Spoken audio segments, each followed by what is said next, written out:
See the tender came, let's say? Didn't go. Erev just came. Yeah? That didn't come. Well, because he's afraid of the... Yeah? All right.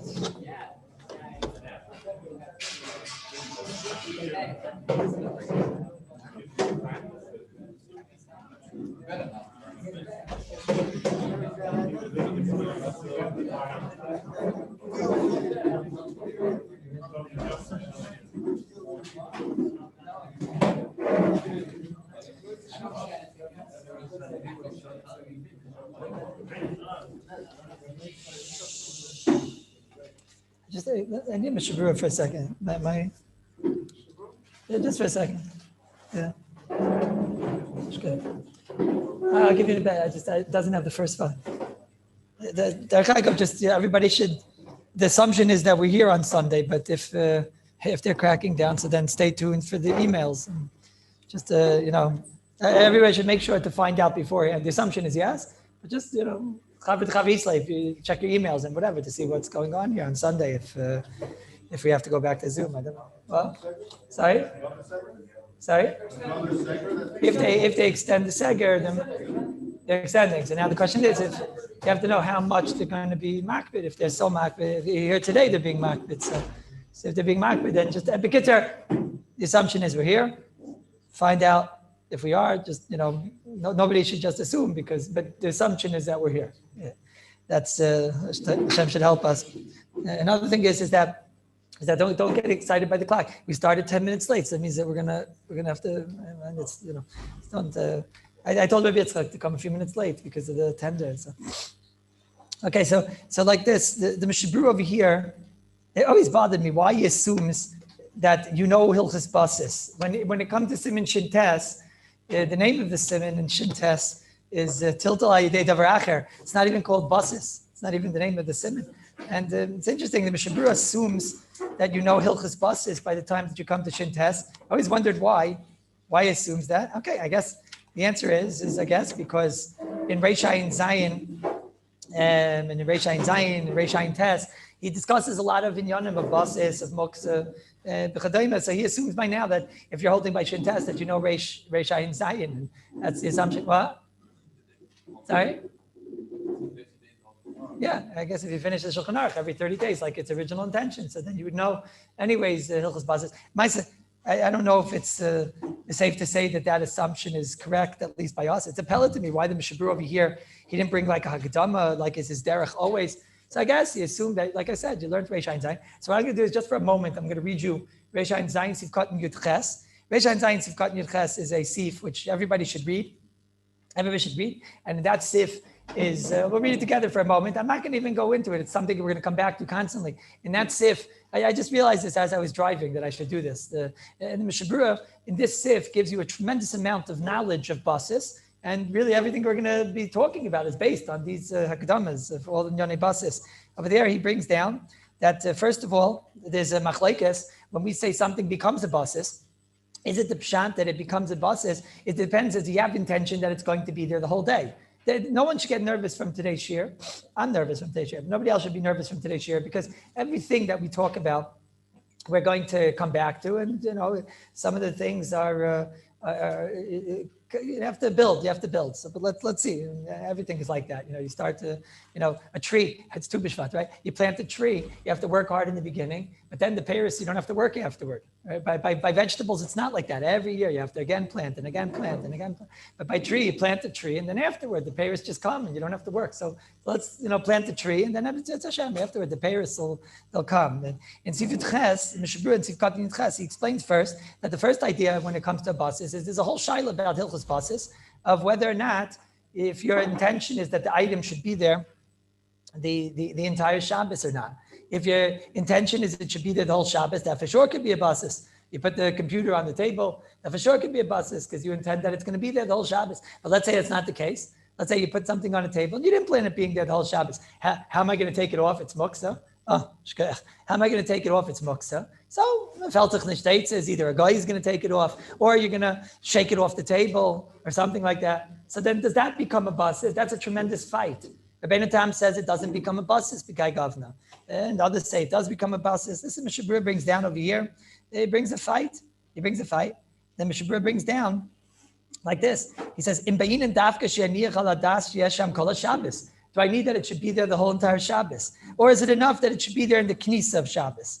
And later on, he says, our neiris that we light on the table, our das is that a guy should take it off the table.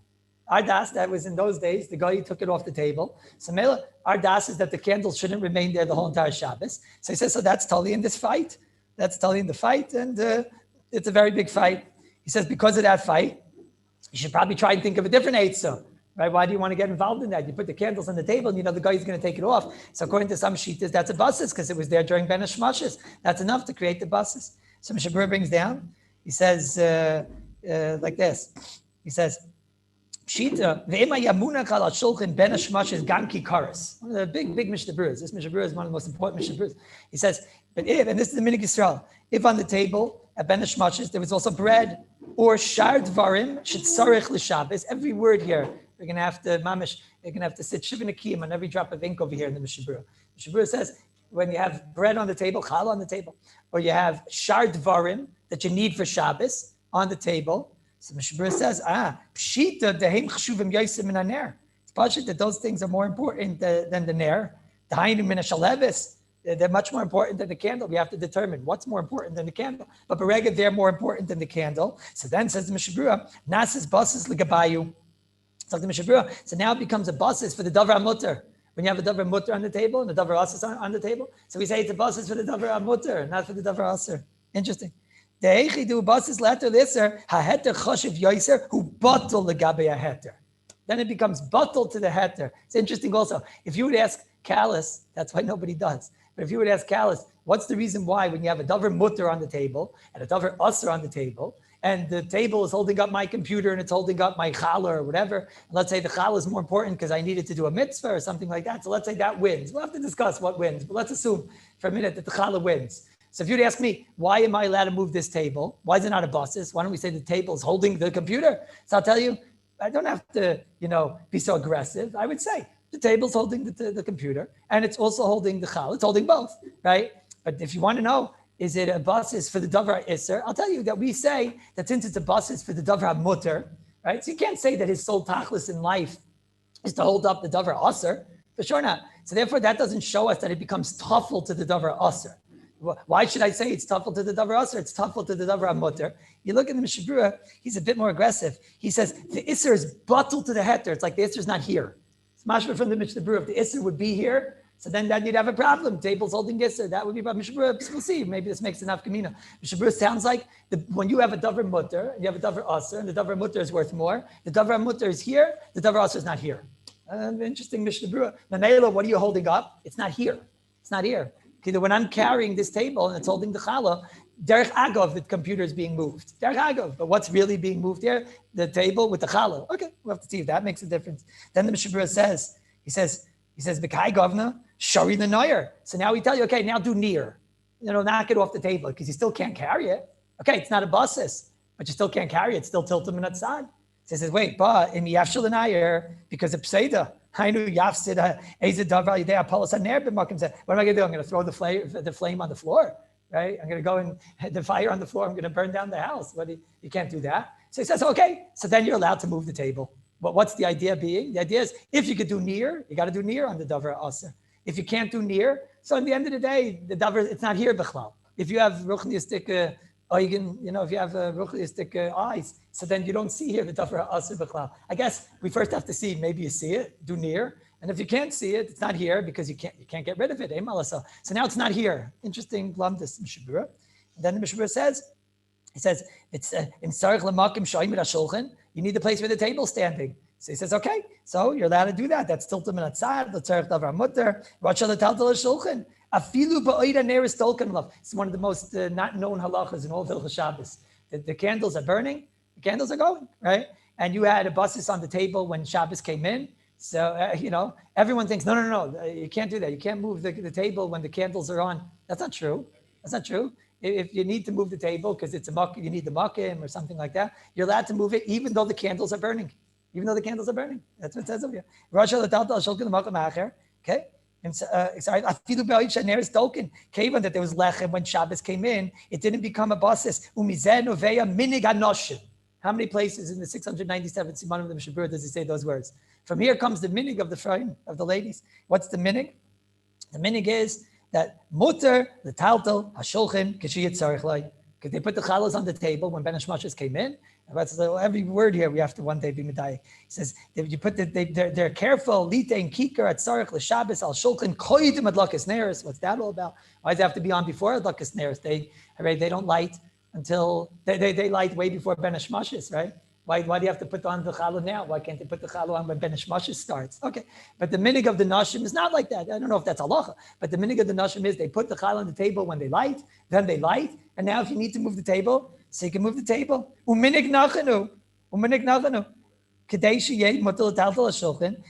If it's an Erev shemen, okay, if it's an Erev shemen, you got to be very careful. He's not talking about floating wicks. He's talking about the wicks that, like in Hanukkah, people have the wicks that go all the way down. So there, when you move the table, the oil goes up, the oil goes down. So he doesn't say, therefore, don't move. He just says, just be very careful. When you walk very slowly. Walk very slowly. And then he says, why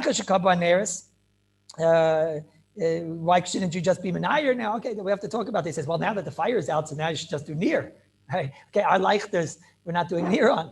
So maybe, okay, we have to go back to the first part of the Mishnah Berurah. But like I said, I went to Eilim and to get a chance to read that Mishnah Berurah again. I just read it with you. So that was only for the purpose of Akdama. There you go.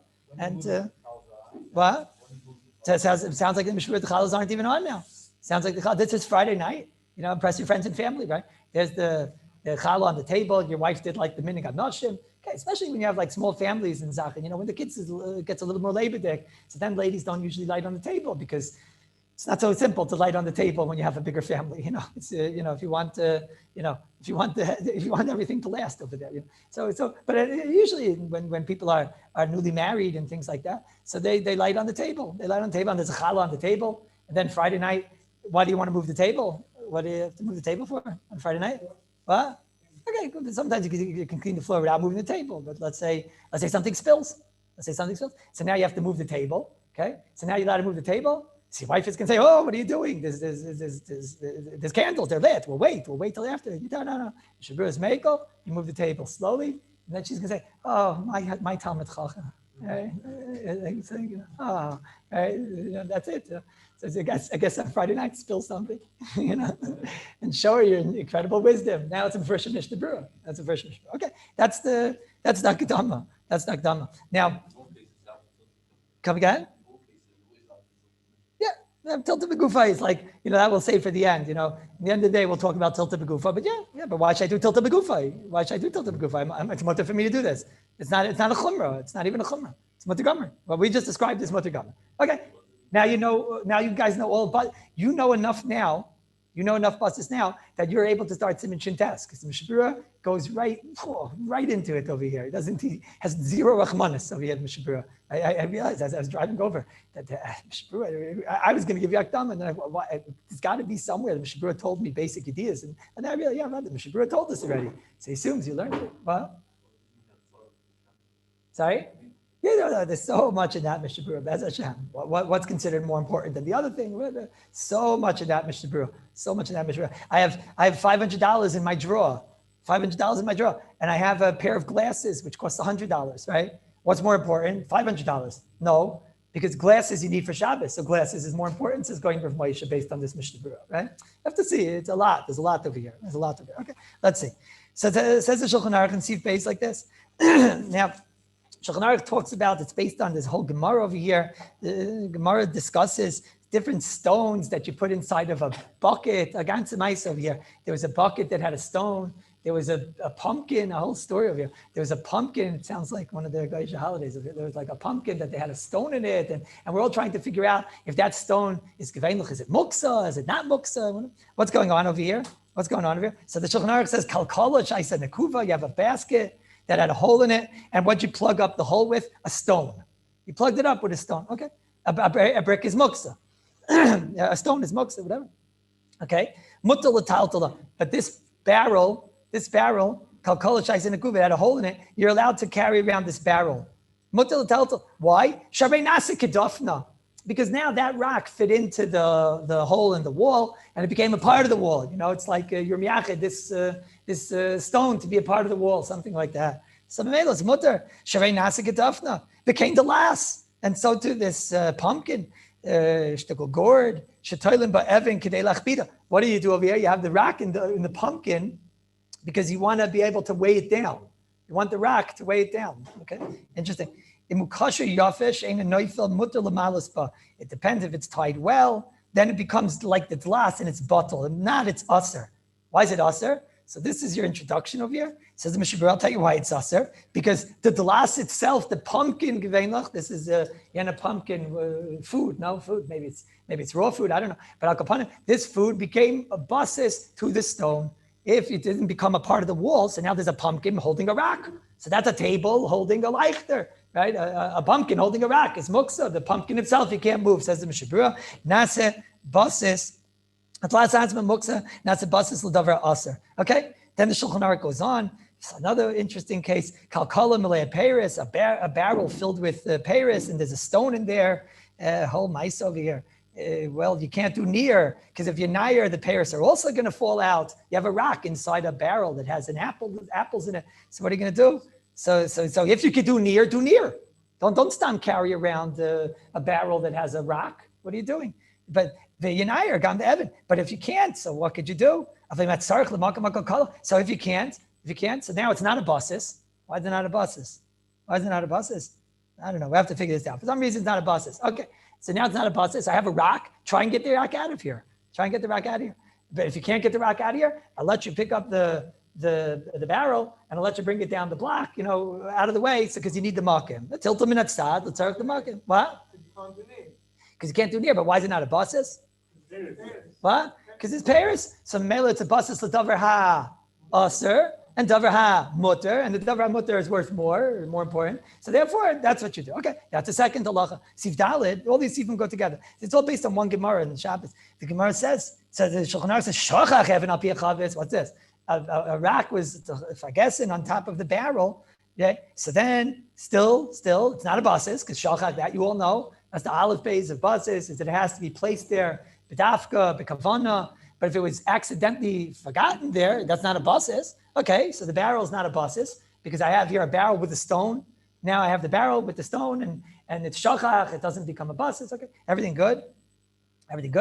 So now what do? You still can't carry it, stam. You're still indirectly carrying a stone. So be menayer it if you could. And if you can't, so then already tiltum and atzad, and that's that. And then we get into a bunch of laws of basis, which those laws we'll probably get to on Sunday, all types of interesting halachas of basis. But this is the akdama. So let's go slowly over here. Let's go slow. Right? I'm gonna, I wasn't sure how to do this, to jump right into it. Shabura jumps right into it, so we'll jump right into it. Let's try to understand that maybe there's a reason why. Maybe this is the big lumdus of basis, and let's try to understand. How does this work? How does a basis work? I have the computer on the table, so that you understand that the table is holding the computer. The table is being mishamish the computer. It's who's tuffle to who? The table is tuffle to the computer. What's the ikar? The computer. The table is being mishamish the computer. It's holding him up. Even if you have a very expensive table. Sounds like from the Paiskim, it doesn't matter. Right now, you're doing the job of holding up the computer. You're holding up the leichter. So you're called tuffle to the computer, tuffle to the leichter, because you're being mishamish. That's what's going on over here. Okay? What if, let's try the other way, right? Do I need, first of all, to be holding the isser? Can I be a basis? I just told you what's the lumdus over here, because the table, the mitzias is holding the computer, but that's not exeris akasiv, right? It's exeris akasiv, something holding something else becomes a basis, or maybe it's a lumdus. It's being mishamish it, it's serving it. So maybe the ikr nekudi are serving. Right now it sounds like is the bacher, is the hat on the bacher, is the bacher under the hat, right? You'll see it's tremendous nafkamina. What's going on over here? Is the table serving the computer? Or no, it's serving by holding it, but the ikr is holding it. Watch, you'll see what I mean. There's Gemara Memtes in Shabbos, which is the basis of all the Rishonim over here in this sugya. The Gemara Memtes talks about that a person has chalent on Shabbos, and he has to be matm in his chalent. So what does he do? He finds some shmatas that are muksa, like some geysers, these old Semer geysers that are like, things that are muksa because it's raw material and whatever. And he takes his cholent pot and he wraps up his cholent pot with all of this gizet Semer. That's what the Gemara says. So what does he do on Shabbos? He's got to get the cholent out. It's wrapped all around. So how's he going to get it? It's like in a box. They had like a kupa, the Gemara says, and they had all these gizet Semer, this raw material, which surrounded the cholent and kept it warm. But he has the cholent, he has a lid, and he has the gizet Semer on top of it. So now how's he going to get the cholent? So Gemara says, it's not a problem. You take the lid, pick up the lid, don't touch the tzemer. The tzemer is muksa. Tzemer is muksa, even though you used it for one Shabbos. That's not called a yichud. So you pick off the lid has a little handle, you pick it off, and the tzemer falls off on its own, and then you'll take your cholent. That's what it says in the Gemara. That's the way the Rishonim learn. Fact, Rabbeinu Tam, hello, basis, the lid of the cholent pot is a davar mutter. It's a wonderful davar mutter, gavaldik, right? And what's it holding up? It's holding up the gizet Semer. It's holding up the muksa. So then what are you talking about? The lid just became muksa. It just became something which is holding muksa. You're holding muksa, you become muksa. That's how it goes. If you hold muksa, you become muksa. So what's going on here? It's a good kasha. That's a fact of Rabbeinu Tam. You don't think it's a good kasha? Rabbeinu Tam, all the Rishonim ask the kasha. So Rabbeinu Tam asks this kasha. Based on this, Rabbeinu Tam says his biggest site, which Mr. will come back to. Rabbeinu Tam says the side that we just mentioned. He says, you know what the answer is? You all know the answer. What's the answer? What? No. What? Says Rabbeinu Tam, this is my yisoid. From here, I learned my yisoid, which I mentioned from the Mishabura, that if you don't plan on the item staying there the whole Shabbos, and you're not going to take it off with your hands, you're going to menayir it, which for some reason is mutter. I'm just going to take the handle and it's going to fall off on its own. So therefore, that doesn't become a basis. That's Rabbeinu Tam's yisoid. Now that is a world war. Rabbeinu Tam proved it from here. All the other Shainim, not all, but there are many Shainim that argue on Rabbeinu Tam. So how do they answer this question? So there's a tremendous yisoid from the Balmor. Mishabura likes this yisoid. Mishabura brings this yisoid in Reish and Tess. He brings down this yisoid. And Mishabura brings it by us also on Shid Yud Aleph and Siv Katan. He brings it in Reish and Tess, Siv Katan Tess. He says the yisoid like this. He says, you have to understand the yisoid of basis. You think that a basis is, I'm holding somebody up, so then who's the basis? Who's the mishamish? Who's the fellow? The guy underneath, he's the one who's tafel to the guy on top. That's what you think a basis is. The guy underneath is tafel to the guy on top. That's not true. It's a lumdis, says the Mishabura, says the Balmor, says the Ran, Rishainim. They say, it's not the pshat that the table, it's not the lumdis that the table's holding up the computer, and that's why it's a basis, because he's underneath. No, it's because he's being mishamish the computer. Holding is a chatimtza to consider this item that he's the one who's being mishamish the other one. He's serving the other one. But let's say you have a maifis. You have a situation of where the guy on top is serving the guy on the bottom. The guy on top is serving the guy on the bottom, not the other way around. So then I'm tuffle to you. Forget you're tuffle to me. So what do we have over here? We have these gizet semer. We have this wool on top, these shmatalach, these muksa shmatas on top of a lid. So what do you want to say? The lid, the job of the lid is to serve. He's the holder of the muksa. It's a galechta, says the Balmor. It's a joke. That's what his job is. I'm holding the muksa. Fakir. I am the ikar. You're serving me. You're trying to keep me warm.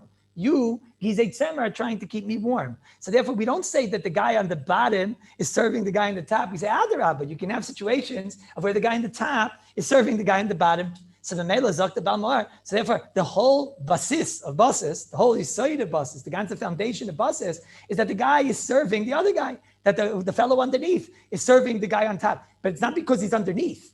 It doesn't matter where he is. I want to know who's tuffle to who. That's the yisoid. Says the Balmor, in a situation where you have the gizet semer and they're on top. So, but I don't care if they're on top. They are the ones that are serving the one on the bottom. How are they serving the one on the bottom? They're keeping him warm. So therefore, Memela, fakert, you're serving me, I'm not serving you. And therefore the lid doesn't become tuffle. I don't become tuffle to you. Fakert, you're tuffle to me. And therefore, I could pick up the lid, I could shake it off. And therefore there's no raya to the site of Rabbeinu Tam. Mishabura brings this in Siman Shin Yud Aleph, in Siv Katan, I think Chav Tes it was.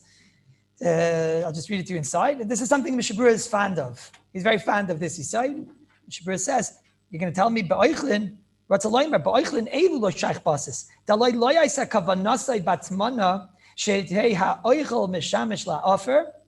El adarabba ha'ofer mishamish la'oichel. He's saying a case like this. He talks about some type of a turnip that they plugged into the ground. They put it into the ground. It's not a shaila of charisha or something because it's not really in the ground, whatever. And they put on top of it dirt. That was their primitive fridges and whatever. It was a happier world back then, but it was more primitive. So he had like a turnip or something, and he covered it with dirt. So he says, wait, how could you pick up the turnip and let the dirt fall off? Right? So you know what Rabbeinu Tam is going to answer. You know what Rabbeinu Tam is going to say, because you plan on taking it out on Shabbos. So that's why it's not a basis. But you also know what the Baal Mor is going to answer. He says, what are you talking about? The turnip is serving by holding the dirt. That's my job. I hold up dirt. It's a joke. The dirt is serving the turnip because he's protecting it. So therefore, you're not a basis. The turnip is not a basis. And therefore, you can take it out, let it fall off on the side, and the mela, there's no basis. But this is a very big yisoid. Was? That we'll get to. Let's get to that now, actually. Yeah, okay, but that's a big yisoid. So good, everyone has that yisoid. This yisoid is ironclad. I just showed you 2 Mishnah Brews like this. Rabbi Melman, this is a Mishnah Brewer. There's no games. That means we paskin like this. The other shaila with Rabbeinu Tam, that the Mishnah Brewer by us, since you've cut in Kaf Aleph, if we hold of, something that plans on being moved on Shabbos, that the Mishnah Brewer says, not pashit, maybe b'makom hefzid, you could be makel. This is yisoid. Mishnah Brewer by the Mishnah Brewer, this is an ironclad yisoid. Ironclad yisoid. But let's see where this takes us. So usually the case is that the guy on the bottom, usually it works out, right? The guy on the bottom is usually the guy being mishamish, and like you're hearing over here, like Rabbi Lieberman is saying, so here this yisoid is lekula. It comes out of kula, that it doesn't become a basis. He asks it the other way. Let's see. Okay, let's see like this. Let's say like this. What if you have the other direction? You have that the davar hamuter is on top. Watch this. The davar hamuter is on top, and the davar hamuter is serving the guy on the bottom, okay, which we just saw, but we just saw it the other way around. We just saw the davar aser is on top, serving the guy on the bottom. Remember? The gizei tzemer were the davar aser, they're serving the guy on the bottom. What if I have a case like this? I have a davar muter, but she's serving the guy on the bottom. How do you have such a case? The Pri Megadim declares. In other words, what's the lumdis? Do I say, okay, I'm not holding you up? Same thing. I don't need the gzeres hakasiv of holding. I need to know who's serving who. It's just like hard to understand. If it's there, I could just like take it right off, right? So mistama, what the Pri Megadim means is a case. This is what I would think of. Let's say like this.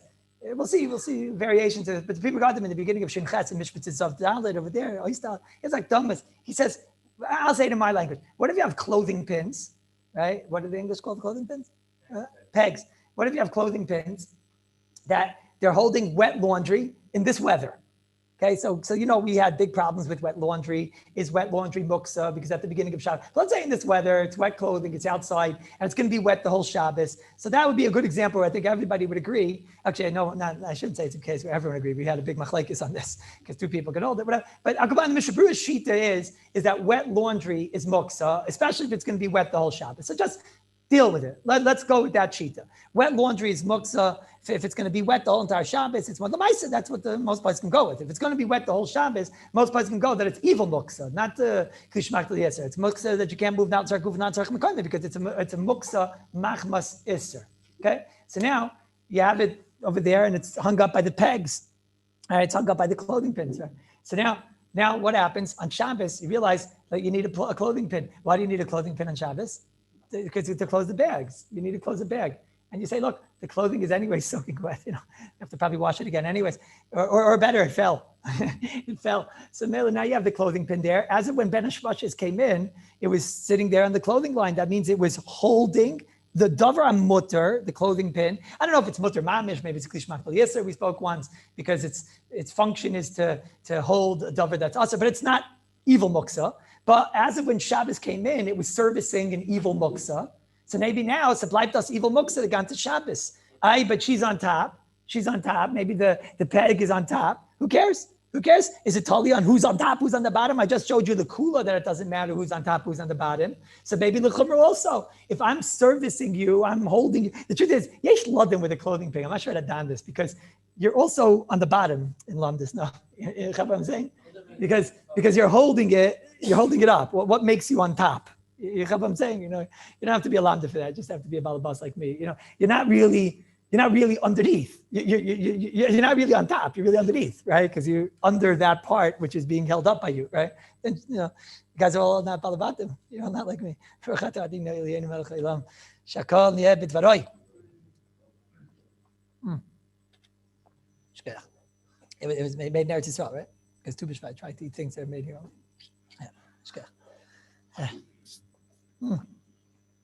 Yeah. So like this. So I don't know. Does anybody know the answer to this question? It's probably is evil muksa, right? Probably is muksa. Pri Megadim says he clears the shaila. Mistama, it's evil muksa. Mistama, you have to be machmir al Shabbos. Again, a lot of things I'm going to come back to. Right now, I want you to have concepts. Now, somebody want to ask a question? Somebody ask a question? No? Yeah, no, but Rabbeinu Tam, it doesn't help. It was not planned on being off.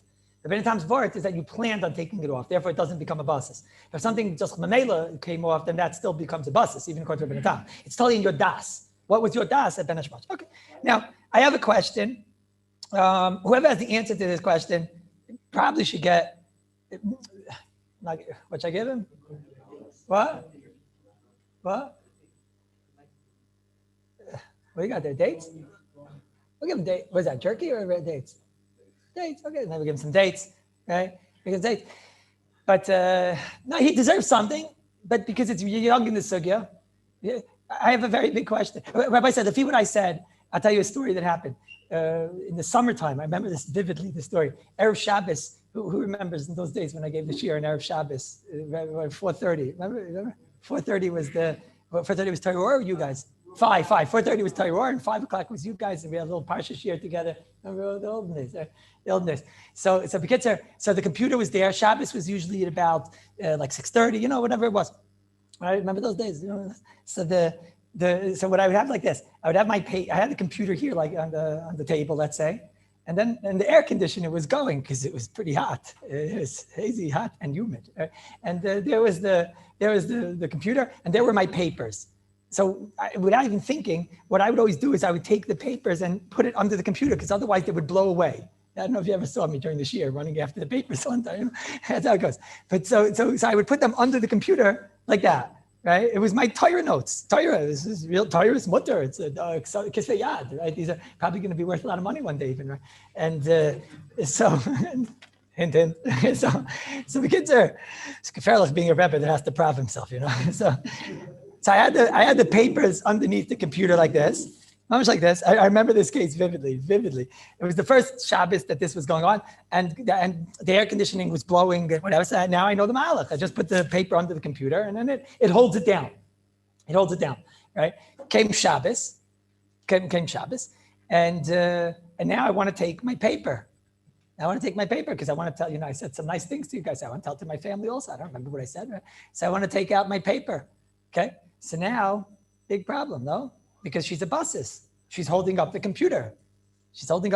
Right? Right now, this piece of paper is a davar mutter, and it's holding up the computer, right? She's holding up the computer, right? So what has the Lamdan answer? If you what you heard today, no? So if you what you heard today, good. No, I'm saying these are ma'asim shaya, right? This isn't my attempt of telling you that one day the ksavim should be worth a lot of money. This is, the computer is not, I'm holding up the computer. Fakir. The computer is servicing me. Mm-hmm. Right? The computer is servicing the paper, not the other way around. Hey, look, you think that the paper is holding up a computer? No, he's servicing me. What is that? No, the reason I said this case is because this case is, all the svarim, they talk about these weird cases of like rocks on top of papers. Manashach, if it's a rock in your house, so I don't know, maybe you do this all the time, so maybe it's miyuchad. So it might not be muktzah anyways, right? No, you can have a case, a person puts an expensive phone on something, and holds it down. So this case is not becoming a basis because I'm not serving you, you're serving me. The rock is serving me. So if the computer is serving me, I don't become a basis to you, you're a basis to me. So therefore I could take the paper out, just rip out the paper, and the paper is not muktzah. Clear? Crystal clear? Very simple, right? You might even have been a tam, but you might have shachach. You might have a lot of things here, right? So, Where the people were saying it's not a basis, so it doesn't start. Okay, now watch this. I don't know yet how I'm going to tell you the answer to this question because you're young in the sugya, but now I have a very big question. Let's go back now to Shulchan Aruch. I tell you, you have to. What do you need me for, right? I always tell you, what do you need me for? Today's shiur, you do need me, I think. That's what I think. Today's year you need me because the Shulchan Aruch is very hard and he assumes you know a lot of things. So I'm just learning together, right? But now that I told you this, I just caused you so much trouble. Now listen to the Shulchan Aruch again. Listen to the Shulchan Aruch again and tell me if you have a problem with the Shulchan Aruch. The Shulchan Aruch says a kalkala that was nekuva, the kalkala had a hole in it, and you have a rock there. So if the rock was there to plug up the hole, right? So then it's not bottled. Then it's bottled to the whole structure, and memela, it's not muksa anymore because it's miyuchad to be the plug of the chleis of the hole or whatever. It becomes the wall. It came to last, and so too this pumpkin. Why do you put the Shulchan got himself in so much trouble there. Why do you put the rock inside the pumpkin? Says the Shulchan Aruch tells you why. Does anybody know why you put the rock in the pumpkin? Why? To weigh it down. You know who said that? The Shulchan Aruch. Kedei lachbida lamala b'mayim. Because what do you want to do? You want to weigh it down so the water should come out. So he says, well, it depends if it's tied well and it becomes like a rock. If not, it's usher. Because it says the Mishabura. Why? At last becomes muksa. Shenaseh basas l'davar usher. You're holding up a rock. Maybe I have a kasha? My job, the pumpkin, the pumpkin is holding the rock. The pumpkin, I'm holding the rock. You're not holding the rock. That's my job in life, to hold up the rock. It's tough to the rock. The rock is there to be mashamish the pumpkin, to be enabled the pumpkin, but the pumpkin is the ikar. The pumpkin is the ikar. What's it different than the paperweight? That's a paperweight. That's a paperweight, right? What does that mean? Saying an answer. What? In that case, you won't be able to get water. You don't have the rock. You won't be able to get water. No, a pumpkin is a pumpkin. No, you're an anti-Semite. No, 1 second. The pumpkin is a pumpkin, and the rock is enabling the pumpkin to work. My papers are papers, and the rock is making them not fly away. It still works. My pumpkin also works. It's just pumpkin can't go down there to get the water. Yes, it is. You can still use it. You can put a candle in it. There's a lot of things you can do with it. What's the problem? You want to say an interesting teretz. You want to say that, and I didn't think of this teretz. It's interesting teretz. I said it one time. It's interesting teretz. Give him a date. No, fruit. Relax. These guys are looking over there. Relax. Married. Take a date. No, what are you better than us? No, you had Corona already like 6 times. But interesting, no? It's interesting, Darius. Okay, I want to tell you, this question is Rabbi Kiveger. You should make a kiddush. Rabbi Kiveger asked the question. He has different tarts. Rishash, right? You should make kiddush. The Rabbi Kiveger has the kasha. Rishash has the kasha. Very big kasha. I'm not thrilled with their terutzim. What do I mean I'm not thrilled with their terutzim? They say Maridik Chedushim, which Yedolim and myself, we're not equipped yet for these terutzim. They have terutzim that they say that ganze Chedushim. They say that really Avada, it's not a basis. Avada is not a basis, like we explained today, based on this question. Imam is answering the kasha, the Rishonim, Nachronim over here. They say it's taken out a basis because it's holding down the item, so you can't say it's a basis, and it's serving it. But the fact that it's not a basis doesn't mean now that you could just carry it around. It's only not a basis, been a geya, that you're allowed to menire it. I say menire in English. You're allowed to shake it off, but not that you're ever going to be allowed to carry. They have a concept, they call it a chatzi basis. If you don't understand what I'm saying, that's okay, because I also don't yet, right? You want to say a different teretz, which would be a lot easier. It always bothered me. Mishabur is very sussin, and no one's going to know this. He wants to say that maybe it's not doing a paperweight is very different. When you have a paperweight there, the pshat is the paper is the paper, and you're serving legamri the paper, that the paper shouldn't fly away. But here, you're creating a kli tzam. Yeah, but at comment that you say that, then why don't we say that it's not muksa? Because it is maybe. No, it's not there. Okay, no, let's think about it. No, I didn't want to go into it anyways, but it's not. He deserves a date. That you all agree. A tamer. What? Sorry? Yeah, no, it's not bad. He's your brother. Relax. Yeah, I'm saying. Upon him, this is interesting. That's interesting. It could be Pshad Mishabura, maybe. Maybe you're answering the Mishabura. Yeah, it could be you answering the Mishabura. Not sure. Could be. Let's see. Yeah, I have to think about it. Okay, let's go weiter. Comes again the Mishabura. And Tivkat and Tess, everyone understands what went on here, right? I'm saying it's hard, but it's a Shem. We'll plant trees and we'll get there. Comes again to Mishabura and Tivkat and Tess, and now he says like this, oh, this is about to be Levidik, okay? It's about to get Levidik in here. So Shulchan Aruch says like this, now, you guys all know the Yisai, because you know Reish Ayin Zayin Tivkat and Yudches. If you have a kalkala that has in it fruit, and it has in it a stone. So you know the secret. The Mishabura says over here, it has apples and it has a stone in it. Nasa kakala basis the iser uleheter. It becomes a basis for both. Vehaheter chashiv yoiser. There it is again. The heter is more chashiv. Batola iser legaba, and the iser is gone. We don't see the Yisr. Once you have something, the heter is more important than the Yisr. So now the heter, Kivyachal, wins, and we don't even see the Yisr over here. Stop. Interesting lumdis in the Mishabura.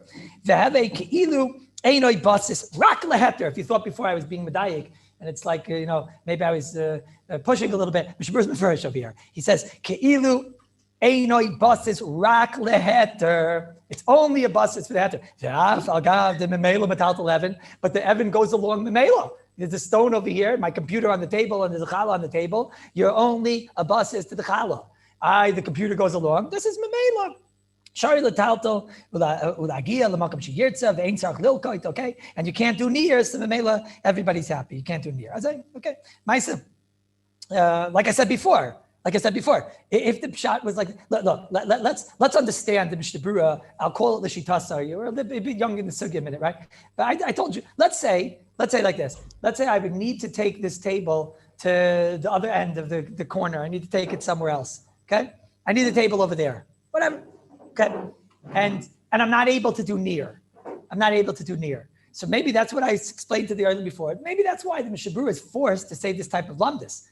You're not able to do near. You have on the table leichters. You're not doing leichter near. It's not cool, right? You're not shaking leichters onto the floor.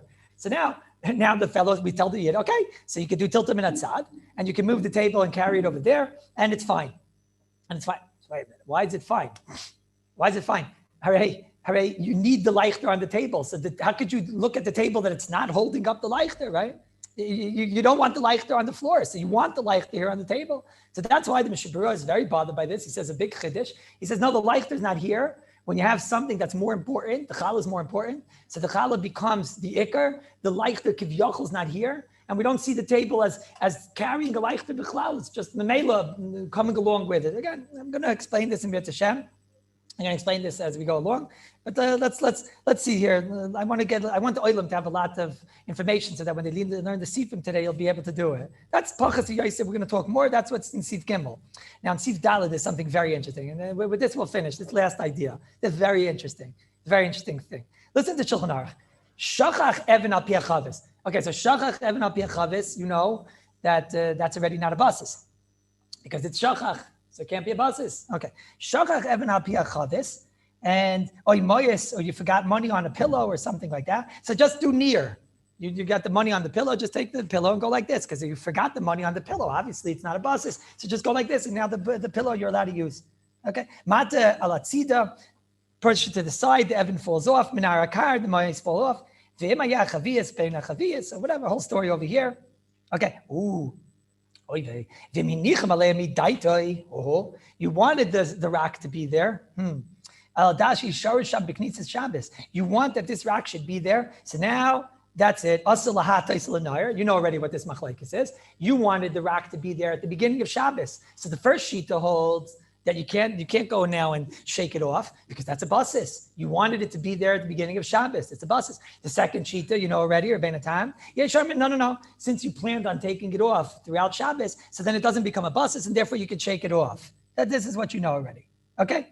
Now, the Bir Halacha over here in Sif Daled, listen to the Bir Halacha. Listen to the Bir Halacha. What's the case we're talking about? This is a barrel that doesn't have apples in it, Kindalach. This is a barrel that's holding a stone. Okay? So now, listen to Bir Halacha. He says, what are we talking about over here? Are we talking that in the barrel is wine or not? Is there something in the barrel? There's something in the barrel? So all of you should say right away, no, there better not be anything in the barrel. Because if there's something in the barrel, then what? Right? Just look out for a minute. I think I see a Zionist over there. No? Yeah? One of ours. Okay. Not one of ours, but not against us. Okay. So a barrel, if there's wine in the barrel, Rabbi say does the barrel become a basis to the wine? And it's a veheter. It's a battle. It would be mutter, right? If there would be wine in the barrel, we're good to go, right? Because what's more important, the rock or the wine, right? So you would say it's a basis to the davra wine and the davra Rashi in the sugya. Rashi says there's wine in the barrel. Rashi says there's wine in the barrel. Look how much trouble Rashi caused just now. If there's wine in the barrel, so now the Biur Halacha has a very big question. Fact, the Biur Halacha, there's wine in the barrel, so then why over here do I care if it's shachach the rock or not shachach the rock? It's not a basis, because it's a basis to the wine and to the rock. Good kasha? Good kasha does the kasha of the Biur Halacha. This kasha comes from the Makor Baruch. The Makor Baruch, this kasha comes from the Derech Chaim, the Taisus Shabbos, Machzah Shekel. They all ask this kasha Pri Megadim. The Biur Halacha. So Biur Halacha says over here, I'm not scared. Afilu yesh b'toicha chavis yayin, even if there's wine inside the barrel, we don't say the barrel becomes a basis to the davra mutter and the davra. Why not? The barrel's holding wine and the barrel's holding a rock. What's this? So he says, Chasvatam. Interesting, the Mishabur doesn't quote who said this. I told you this is the Makor Baruch, Taisus Shabbos, Pri Megadim, Derech Chaim, Rabbi Kiva Eger, the greatest people that walked the face of this earth. They all said this answer. I don't know why. I have my reasons. We'll see maybe. Chasvatam. You're about there. This is the biggest chiddush that you're ever going to hear in your life. You ready for this? Are you ready or not? Are you ready? Okay. Kasvatam. The piachavis. Because the lid, the rim, I don't know, the piachavis, the lid, the rim, not the lid. The rim of the barrel is on top. Lamala. Loinas sebas is kim la'evan. Makes a lot of sense, right? The barrel has two parts. It has the part on the bottom, which is holding the wine, and then it has the rim. So the rim is holding the rock, and the barrel is holding the wine. Yeah? What do you think? Right? What happens when my arm hurts? So my eyes cry. Right? Why? Why shouldn't my arm cry? The Medrash actually asked the question. The Medrash says because the eyes are the Eivarim HaChavivim Sheba Adam. The eyes are the most chavivdik aver that the person has, and the eyes. So they have that regish. That's why the eyes are very sensitive. A speck of dirt gets inside an eye, you can't see. You can't.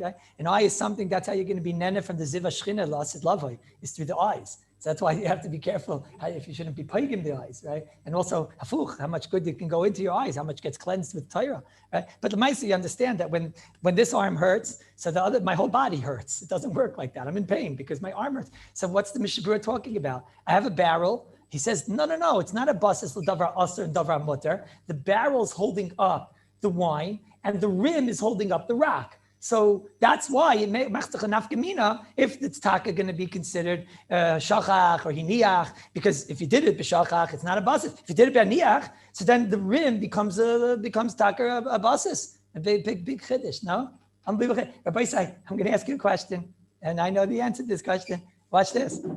You heard what the Mishnah just said? You can be a basis on one part of the table, not the other part of the table, right? Watch this.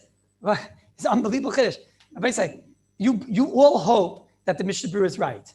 You all hope he's right. Should I prove to you all hope he's right? You all hope the Mishnah Berurah is right. Why? He says, and just to give you a little bit of a feel, there's a sefer called the Torah Shabbos. I've quoted it a couple of times. He said that he lived about 100 years ago. He writes that there's no bar seichel in the world that would say this teretz. That's what he writes. That's right. He said, who said the teretz? The Makor Baruch. Makor Baruch is the Minchas Baruch, right?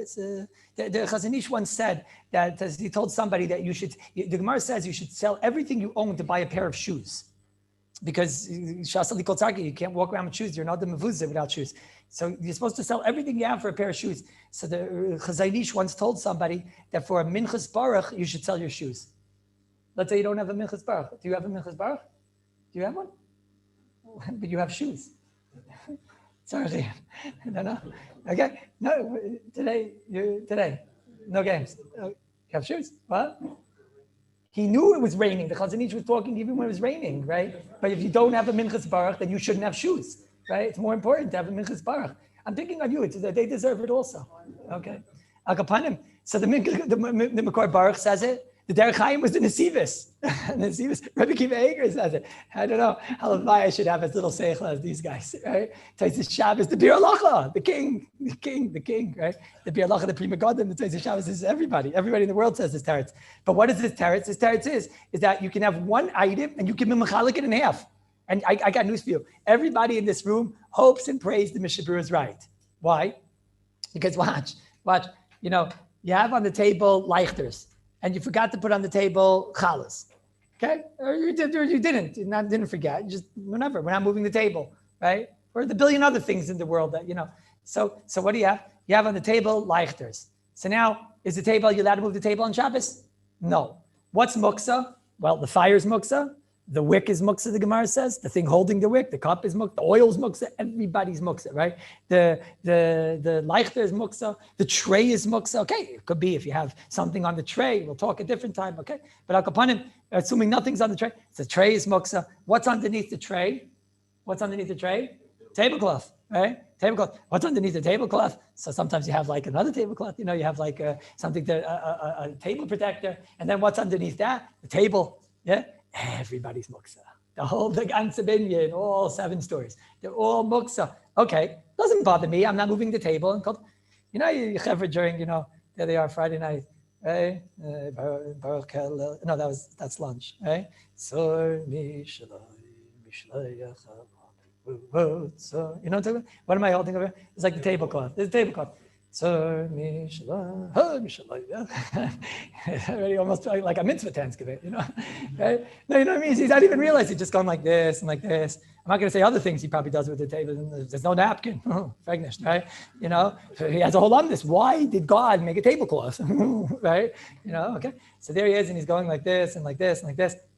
Right? And it's just like playing with the tablecloth. You know what it is? Tablecloth, goy, right?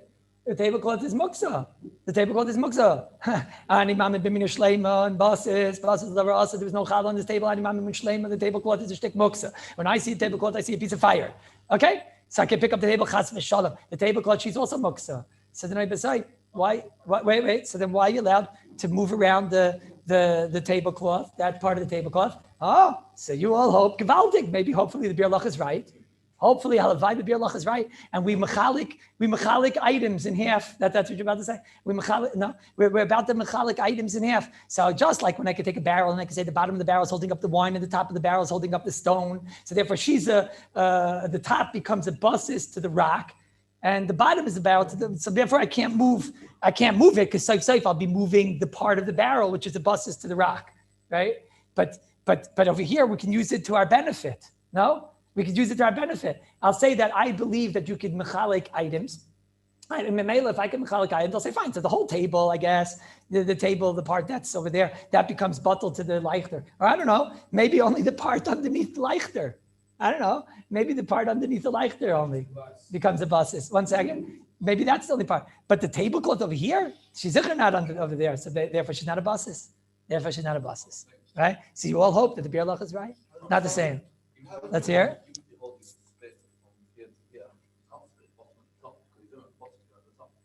So wait, which one do you understand? Oh, you can't do that. You can't do that. The only thing you're allowed to understand is the Bir Lach, because he says it. My chiddush is, what?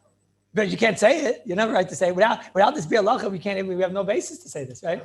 Now watch this. We started it. Don't get nervous. I know that the guys are young, but am I helping you guys? Now you'll be able to see Bayes, Gimel, Dal. It'll be so much easier, I hope. Watch.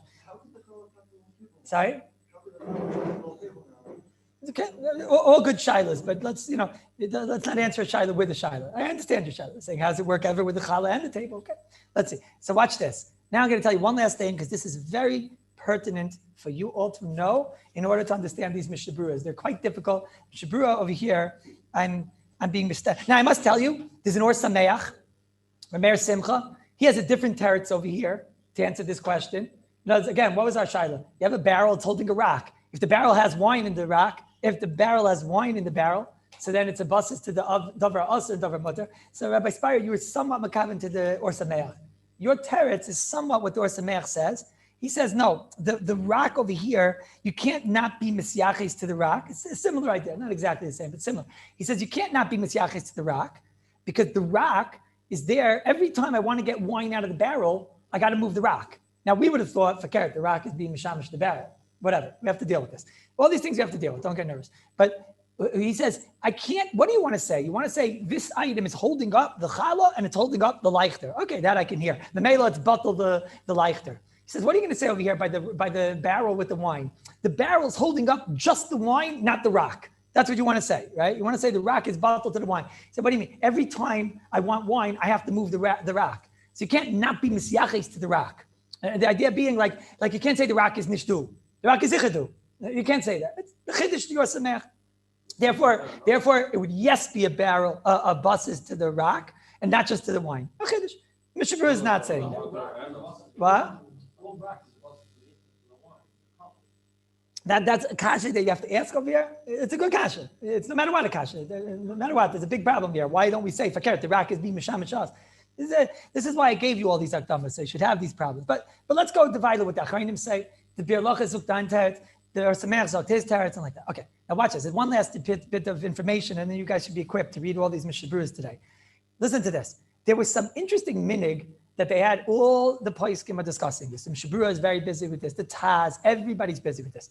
Without Rav Moshe is in Chelik Dalet and Simonai and Gimel. I don't even know what the minig is without Rav Moshe. I don't know what the case is. Rav Moshe explains there was some minig. This is what they talked about. Okay, there was some minig that they had a tablecloth. Okay, watch.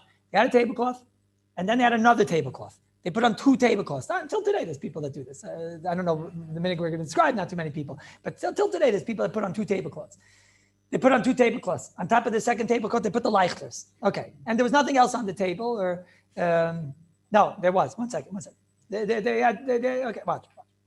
No, watch. The tablecloth, leichters. Okay. Now, the first tablecloth had food on it, plates, food, whatever, maybe even the challahs, whatever. Oh my. Okay. They took the second tablecloth and covered the food. Everybody got the case now? That's how Rabbi Moshe explains the case. Without this, you're gonna have a lot of trouble in the Mishabura. So we hope he's right. But again, tablecloth, leichters. Then food on the first tablecloth, and it is covered with the tablecloth. Now, there's a lot of questions you can ask. Don't ask the questions. There's questions like, why don't we say the tablecloth is being mishamish the food? It's covering the food. You know, you have to have the food covered when you make kiddush and whatever. Okay, these are all good questions, right? That was their challah dekel. That was their challah dekel. Okay, fine. Now, what did they do? What they did was like this. They used to my understanding, they would roll up the tablecloth. Okay, this is what I understand. The first tablecloth. They would roll up the first tablecloth. The guy would come and take off the leichter, okay? And then afterward, they would take off the tablecloth. Everybody's with me? You don't know. You should all, I always say, what do you need me for? I said this twice in one year. That never happened before. This is what you need me for, because I read these mishaburas when I didn't have a Shragi Kallus when I was your age, right? I kept reading it, always talking about Bachal, right? Now you know what he's talking about. Tablecloth, leichter.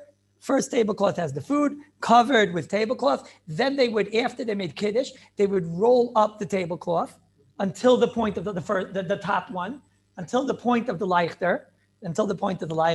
Then after the meal, the goiter would come. She would take off the candles. Okay, great. And then they would take off the first tablecloth. The rolled tablecloth. The guy wouldn't take it off. They would take off that tablecloth, and that was that. Okay, I had kind of story. Now the Taz is very busy over here with this, and everyone's trying to figure out what's the Taz's question. The Taz is very bothered by something. He screams about this minig. He says, "What are they doing? Like maybe they have Rabbeinu Tam because the guy plans on taking it off and whatever." But you got to look in the Taz, whatever. The Taz is very bothered over here. Now watch. The Prima Gadim, listen closely. The Prima Gadim says, you know what the Taz is screaming about? The Taz is screaming about not the rolling. He doesn't care about the rolling. There's nothing wrong with rolling the top tablecloth. Again, remember, what did they do? They made kiddush, then they rolled the top tablecloth. Is there anything wrong with rolling the top tablecloth? The Taz says, the Prima Gadim says the Taz doesn't care about that. There's nothing wrong with rolling the top tablecloth. Why? Because the part underneath the leichter, that's the part which is the basis. The other part, the other tablecloth, she's not a basis. You could split kalim in half. So therefore, the Taz is not asking on the rolling. He wasn't bothered by the rolling. What's the Taz's kasha is that afterward, they would come and take off the whole tablecloth. After the guy named the leichter, they would come and take off the whole tablecloth, which means that part was under the leichter. That was the Taz's kasha. And then maybe you have to say it's because Rabbeinu Tam and whatever, okay? Because Rabbeinu Tam, that's why it's not muktzah. The Levushay Srad, Mishnah Berurah brings this tzad. This is where the problems begin. The Levushay Srad that the Mishnah Berurah brings, where's the Mishnah Berurah Shartzin Chav Dalet? He says, no, that's not what the problem of the Taz is. The Taz wants to know how did they roll the tablecloth, right? Rabbi Goldberg, you have the bayah? What's the Mishnah Berurah saying? How are you rolling the top tablecloth? Why? Because the top tablecloth is holding the leichter, right? So if the top tablecloth is holding the leichter, that means the whole entire tablecloth is evil, right? The whole tablecloth is motzah. How are you rolling? That's a Taz's kasha. And Ramosha learns like that also. So now we go back to Sor Mishalai. You know, these things aren't planned. What? So that's, yeah. The second tablecloth, the outer tablecloth, I'll call it, okay? Was covering the food. So you have stam, you want to say, what do you mean? She's not servicing the leichter, she's servicing the food and whatever. Okay, this gets involved in the shaila of buses on top, on the bottom. They're not going with that. Again, there's a lot of problems here that I gave you the ability to have. That's not fair. You're using against me information that I gave you. In a court of law, you could be arrested. Okay? Right? So, actually, I could be arrested, but you understand what I'm saying? So don't do that. That's anti-Semitic. You can't use information I get. I'm just giving you now enough information that you know what's going on. These are very good questions. You're all asking good questions here. But now, Rabbi say, so what are we going to do with the tablecloth? What are we going to do with the table? So now you're going to have to start saying all types of interesting chalukim and see if they work. Maybe on the rolling up, anything that's on the table, that's a basis to the leichter. Because that's the thing that theoretically could be holding. But something that's hanging down, maybe somebody will come and say, well, you're hanging down, you're not shaykh to be holding a leichter. Maybe everyone will agree there that you could be mechalik. You're not shaykh to be holding. You're wagging, right? You're wagging. Something that wags is not shaykh to hold up. Huh? No, mamish like that. No. But the nafkamina will be like this. That means if you start playing with the tablecloth like this, everyone can see what I'm doing, right? I'm on the table right now. There's a table. Just like going like that, just like playing with the tablecloth, you know? And there was no challah on the table, only a leichter. You go like this, that for sure is a problem. That's the for sure problem. The Levushay Srad. But Mashenkin, the wagging, the part that's wagging, doesn't nishkafel. You know, there's the part that's fawagged at the end over there. You know, it's like it's not in ganzen fawagged. It's like, you know, right at the corner and whatever. And when you're wagging, you know, you got to. Okay, so maybe the wagging, if it wags all the way to there, maybe that's tiltum natzad. Let's start my wag height or something. No, but everybody's with me. Everyone chaps what's going on here. You chap or no? So what day? As of this Shabbos, at least what are we going to do this Shabbos? Well, yeah, we're going to put challah on the table to not have this problem. But if you didn't put challah on the table, you come to somebody's house and they have the leichters on the table. They don't want the challah on the table, just the leichters on the table. And now you come there, so you're going to be allowed to wag back and forth the tablecloth? Maybe. But could you play with the actual tablecloth itself? The Levushay Srad says no. The Pri Megadim says yes. The Pri Megadim says we could split up the table. Is that crystal clear? Everybody's clear today? Clear? What? Okay, no, I'll answer you after. I wanted to say Chumash. It's very late already, as it. But Bez Hashem. You have now a hakdama. This is called hakdama. Now we're all equal. Now we're all equal. Now Sunday, no Rachmanis. Okay, now we're all equal. Why are you laughing? You have the least Rachmanis. Sunday we're equal. That's it, right? Excuse me, what? That we're going to talk about. Yeah, Pashas have to be the whole Benesh Machis, right? We're going to talk about all these things. The Ezra's Hashem. Again, I don't know. Sunday, listen to emails and things like that. The assumption is we're here. And everybody should daven, even on Shabbos. Even on Shabbos, daven that we should be able to be learning together and not over Zoom. It's just not geschmack. It's not geschmack when it's on Zoom.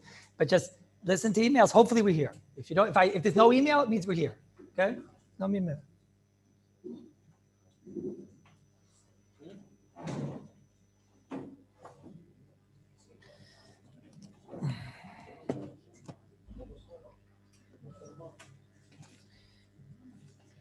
So the Gemara in Tainus says on Daf Yud Aleph, welcome all of the listeners from Torah Anytime, Yerushalayim Mir Kodesh, and some of them I see here in Yerushalayim Mir Kodesh even. They're already here. Welcome, Parshas B'Shalach. Hope to see you here soon, B'ez Hashem.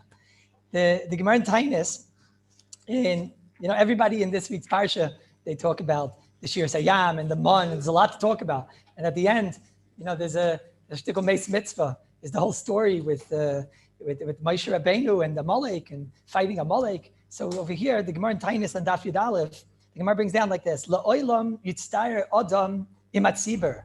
A person always has to have tsar with the tzibur. When the tzibur has tsar, he has pain and suffering. The person has to have pain also. Shekei matzinu b'Moshe Rabbeinu, like we find with Moshe Rabbeinu in this week's parsha. Shetzir atzmai im hatzibur. Shenemar v'idei Moshe kvedim. The Moshe Rabbeinu's hands, and Moshe Rabbeinu was an old man, Rabbi Yisai. He was 80 years old. He wasn't a youngster. But Moshe kavedim, v'yikchu even. So they took a stone, v'yasimu tachto, v'yeshiv alav, and he sat on the stone. He sat on the stone. In fact, the Gemara, v'kilai hayel Moshe karechas akeses leishiv aleim, v'ken tzafin tzechepes ashena platz. You can't find for Moshe Rabbeinu some nice thing to sit on. He had to sit on a stone. It probably wasn't so comfortable. You see, his arms were hurting him, and thus, give him a nice chair or something. Right? Ela kach Amar Moshe, Hoyel v'Yisrael sheruyim b'tzar. Klal Yisrael have tzar. Af ani eyei mohem. I'm with them b'tzar. They call him tzar atzmayim atziber zoiche v'roye b'nechmas tziber. From here, you see anybody that's tzar when the tzibur has tzar. Says the Matzayif, if he has mitzayir himself, he will Matzayif come to the nechama. He'll get a nechama. Will it be in this world? Will it be in the next world? Only HaKadosh Baruch Hu decides that. But he'll get a nechama if he's mitzayir with the tzar of the tzibur. It's a big side. This is side of the Noisei El Chaveiro. The only human side you ever see of Moshe in the Torah is this idea always Noisei Ba'ol Chaveiro. Moshe Rabbeinu is sitting on a rock. Why is he sitting on a rock? Because if they're in war and they're suffering, then I'm suffering. Rabbi Yankiv Zechron Levracha, when Rabbi Shneur Zechron Levracha was sick, and he came to Lakewood Yeshiva, he came there, he came for the tefillah, for the tillim, to give a little chizuk. If Shneur was nifter young, and he came in there, and he came up to the Amid to start speaking, and he just started crying, "Oi, Reb Shneur, you have to be mitzar, there's a Talmud Chacham, shori b'tzar," and he just infused into everybody that was there the tsar, that there's a Talmud Chacham, shori b'tzar. And Mela, that was the tillim that they said, because that's a person that understands when somebody else is in tsar, you have to be mitzar yourself. You have to, person has that's one level of Noisei Bel Chaveiro, is to feel tsar, just to feel the pain. Is there any reason that Moshe Rabbeinu has to sit on a stone? Who cares? Is it going to help them win the war? Is it going to make a difference? It doesn't matter. You're a part of Klal Yisrael. That's something that we have to understand. If you're a part of Klal Yisrael and Klal Yisrael's bitzar, then you have to be bitzar, or you're not one of us. That's what it says over here. There was somebody who wrote memoirs. He was a Nevardik Bacher, and he has memoirs from the time, there was 120 or something like that, Bachrim from Nevardik that were taken to Siberia, which was the biggest bracha for them because they were saved from the Nazi beasts. So they were taken to Gehenna in order to get out of Gehenna. And these 120 Bachrim were there, very stark Bachrim, Nevardik Bachrim. They were there with the Mashgiach. His name was Rabbi Yisrael Mavshevitz. I don't know if you heard of him. He was a Mashgiach in Nevardik. He was a Kaddish, a tzaddik, he said, Oilam he was. Anyways, the Maisa, this Bachar, he writes about his memoirs of being there. It's such interesting things over there. He talks about how these Bachrim, when they were there, their job was to, 120 Bachrim, their job was to cut down the trees. That's what they did for the Russian government. I don't know. So they cut down these massive trees. He describes the trees. He writes how they one day they were counting the rings with the ringlach and the trees show how old the tree is. And they counted one tree that had 1,500 rings, which means it was time for the Maroy in this tree. This tree was around for 1,500 years. And that's the size of the trees that they were cutting down. Yeshiva Bachrim, cutting down a tree. Okay?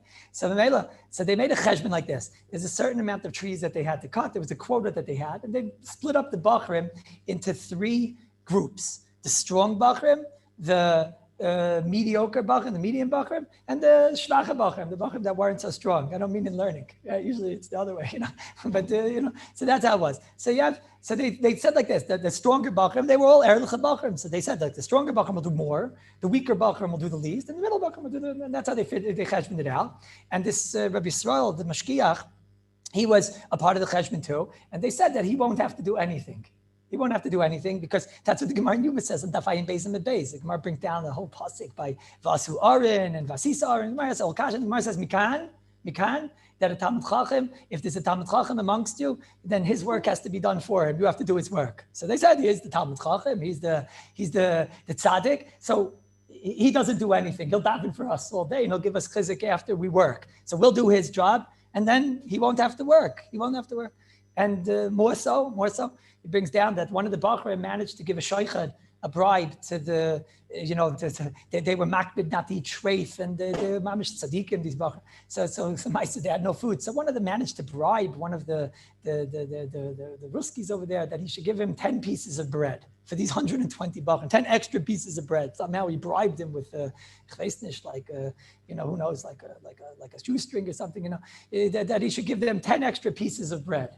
So they got 10 extra pieces of bread. So again, they made the same cheshbon. The Gemara, Yuma Daf Yudayin, the base says that on the lechem upon him, the Kohen Gadol gets half, and the rest of the oilam got the rest of the lechem upon him. Okay, half we can't give him, but we'll give him one piece of bread, and we'll split this 9 pieces of bread amongst 120 bachrim. That was the cheshbon, the Talmid Chacham. So they came to him all excited to tell this Rabbi Mavshevitz. They tell him that you're gonna not have to work, and you're gonna get an extra piece of bread. And they said, never saw him so angry.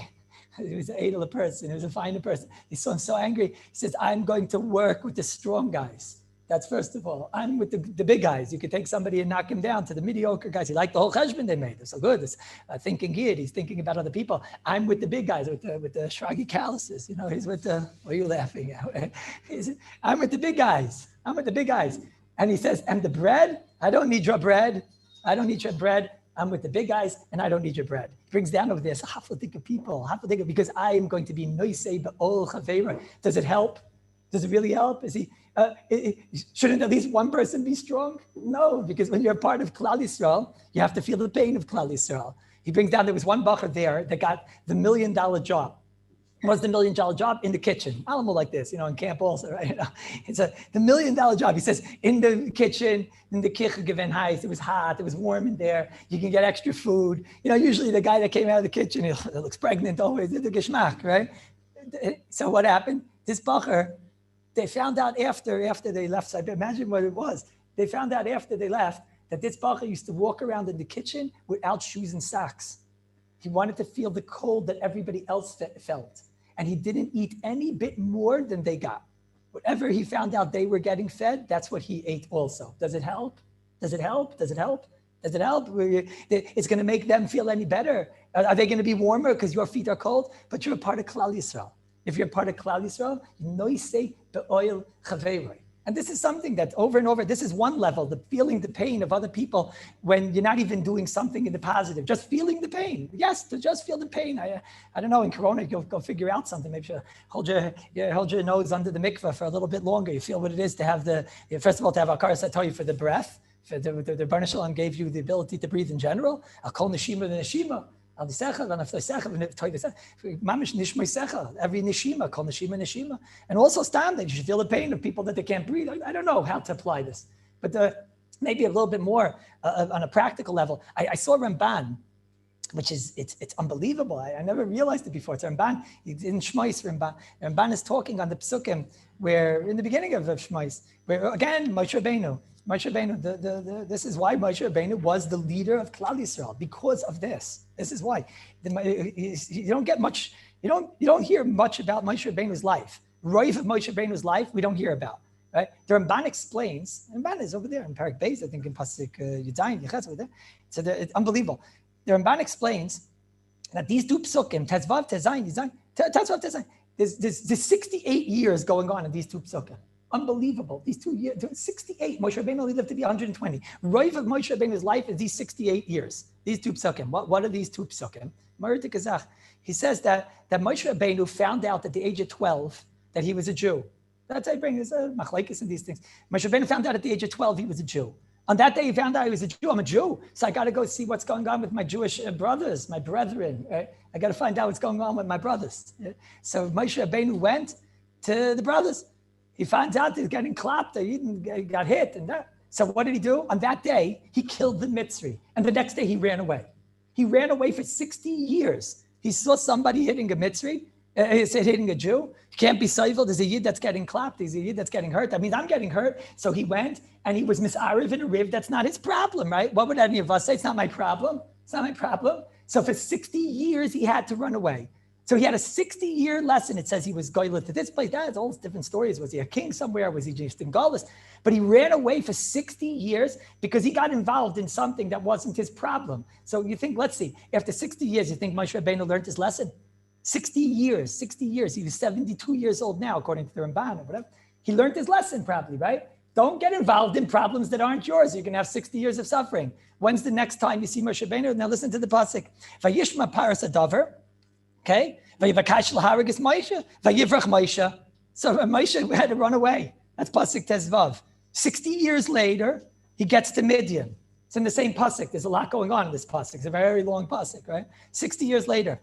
Comes to Midian, what does he see? All of a sudden he sees these shepherds and he sees these poor Nebuch, these girls, and they're begarish them and they're pushing them away and everything. He says, what's going on over here? There he is again.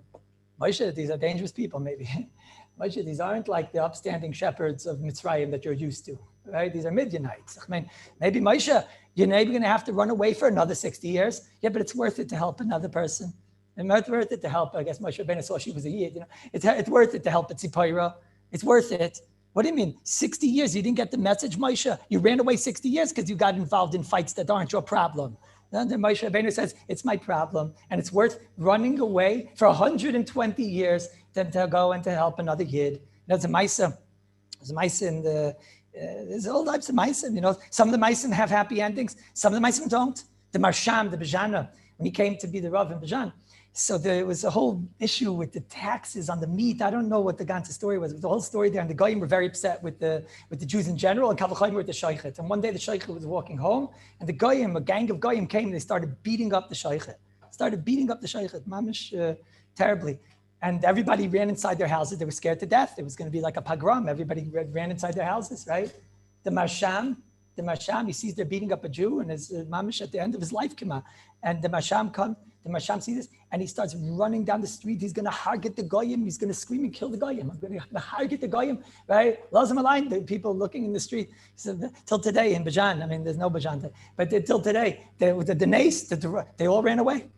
They all ran away. They saw him. There's a Yid getting hurt. Some of the stories don't have a happy ending. There was a Yid named Rav Teichtal in the camps. It was at the end. The Nazis were over, the end, and they did their terrible things. How they took them on the death marches and whatever. They took a group of 180, 60 of them were Jews and 120 Ukrainians, a little bit outnumbered. And they took them on a train or whatever, and in the middle of the train ride, one of the Jews screamed out, Ganif. He screamed out, you stole, right? And one of the Russians, one of the Rishayim, Kishmaikenu, stole his bread. That was his food and whatever. And by the time he finished, screaming Ganif, he already ate it. So, he was so upset. The Jew was so upset. He just started screaming at them. He was very upset. This was life, right? And they started to push him. And this Rav Tachtel, he was a big tzaddik, and he just ran over and started to take his side and started to fight against the Goyim. And then he was in the Olam Emes now. The end of that fight didn't happen it didn't end in a nice way. But for a Yid, he couldn't bear seeing that there was another Yid that was getting hurt from a guy. He couldn't be civil it. He couldn't be civil. The Taz, I don't know how known this is. The Taz went into Kallus to be Mechaper and Kallus. Whoever knows, in those days, there were Tsaris, Tzuris, Tachvatat was a culmination. I mean, that was in the time of the Taz. That was a culmination. It was that entire time period, that entire Tkufa was extremely gefährlich for the Yidden in general. And the Taz went into Kallus to be Mechaper on Klal Yisrael, the Tsaris of Klal Yisrael. And it's not clear if it was during Tachvatat Mamish or if it was after, it's not clear. But anyways, he went into Kallus.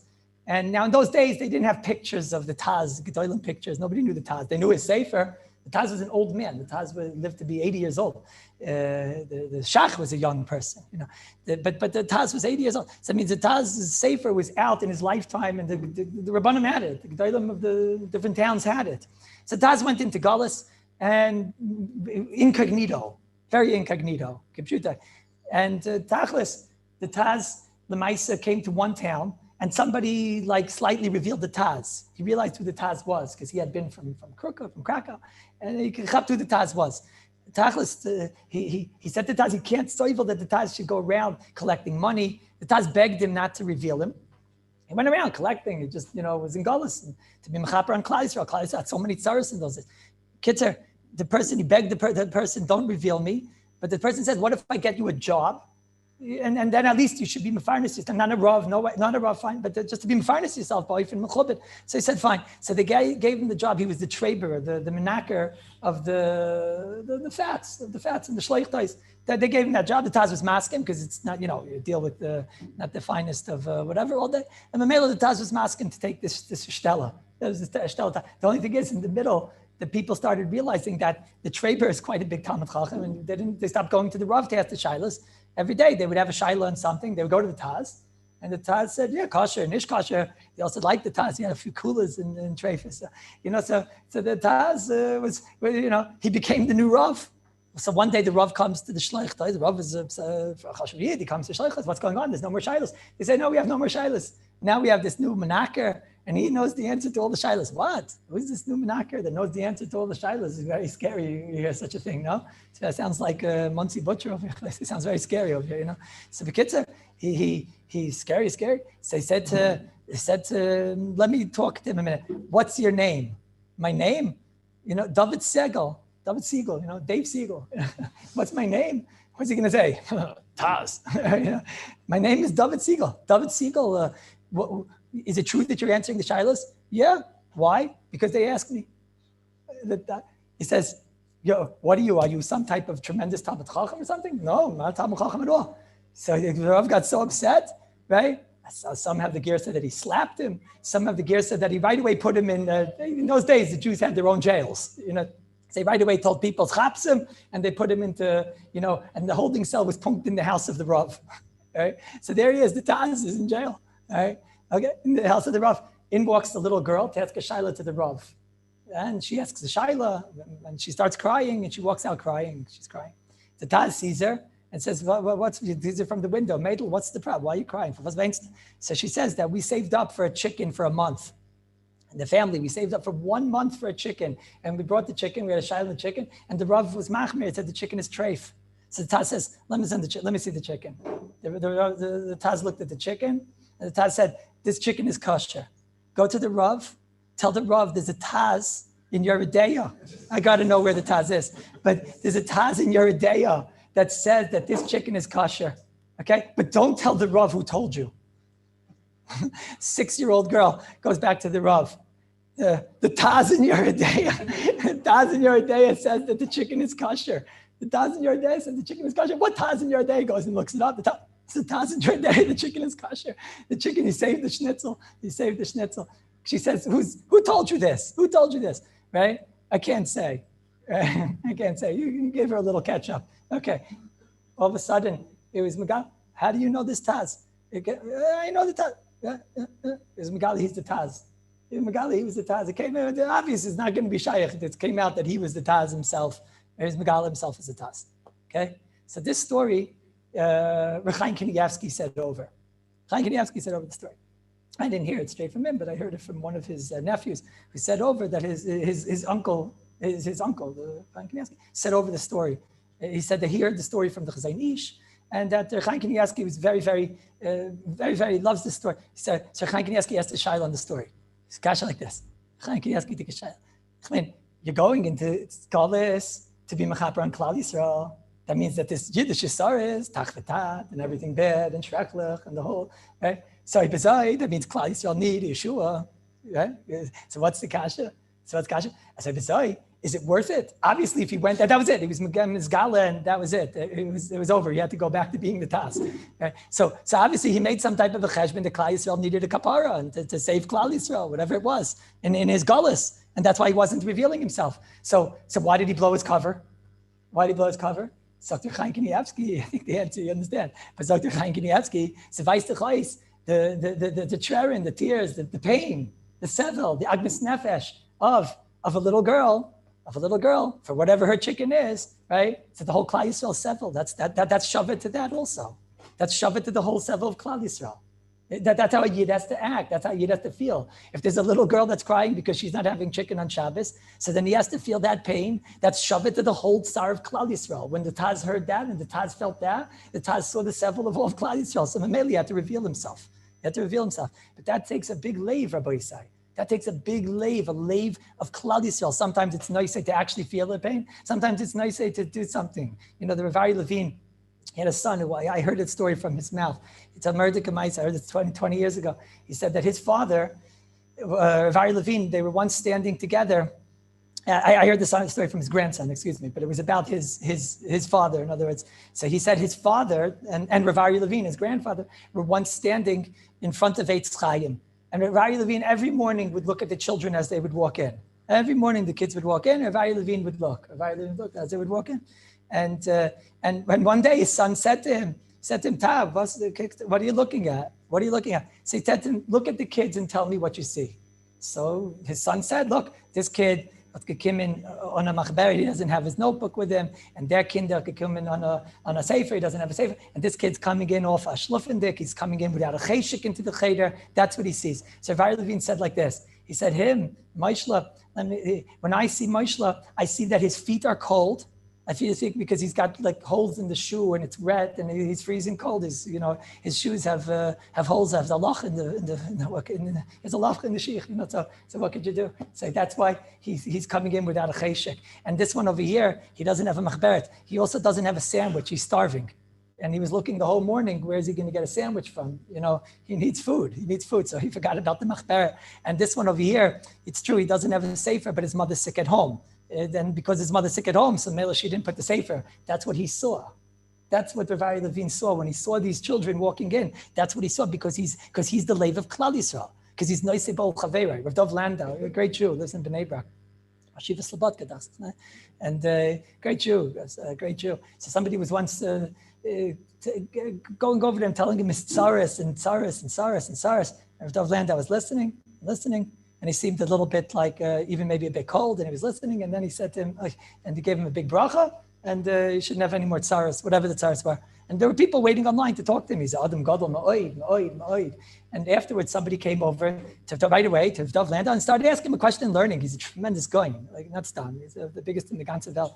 And he started talking to him and learning. So Dov Landau said to him, I need a second. I need a minute. I just heard the tsaras of this year. Give me a second, which is interesting because when he was here from him, he didn't seem to.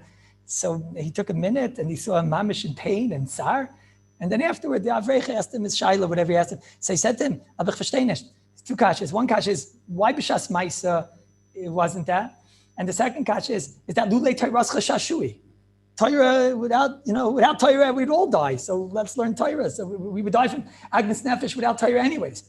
So he told him, b'shas ma'isa, what am I going to do? I'm going to show this yid my krechs and my pain so that he knows how bad it is. So I had to wait. He said, but then afterward, I have to feel his pain. Lulei Tairas Shashui is on yourself. It's not on a tzvei yid. It's not on somebody else. Lulei Tairas Shashui is on yourself. But then Noisei Baal, there is so much tsaris in Klal Yisrael today. It's not to be believed. It's not to be believed. And it doesn't get better.